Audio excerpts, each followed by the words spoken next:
Ini adalah pohon vanili. Tanaman vanili dengan bahasa Latin Vanilla planifolia adalah salah satu tanaman penghasil bumbu yang paling berharga di dunia, terutama untuk ekstrak vanila yang digunakan sebagai penyedap dalam makanan, minuman, dan parfum. Berikut adalah beberapa informasi penting tentang tanaman vanili.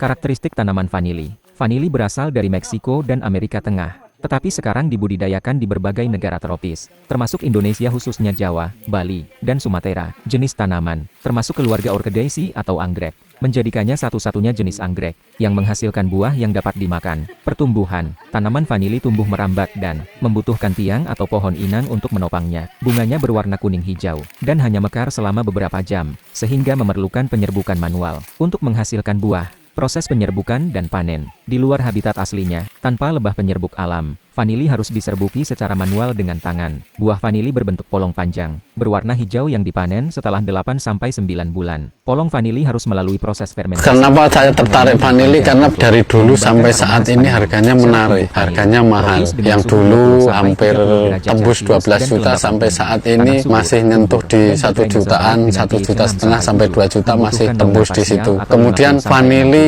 bisa ditanam di mana saja, di perkotaan bisa, perumahan bisa, dan siapapun yang pengen nanam vanili itu bisa, karena cuma di teras rumah, samping rumah, belakang rumah, atau balkon tingkat pun bisa. Dari situlah saya terinspirasi, karena kalau pengen jadi petani, kalau harus punya lahan luas, berarti kita harus ngajak orang yang kaya paling enggak. Tapi ketika saya melihat vanili itu, berarti kalau kita pengen berkebun, tidak harus punya lahan luas. Vanili menjadi solusinya, karena vanili menjadi tanaman investasi. Kenapa saya sebut tanaman investasi? Ketika mereka panen harga murah, bisa disimpan 1 tahun, 2 tahun, 5 tahun, sampai 10 tahun. Ketika kita butuh duit, baru harga mahal, baru kita jual.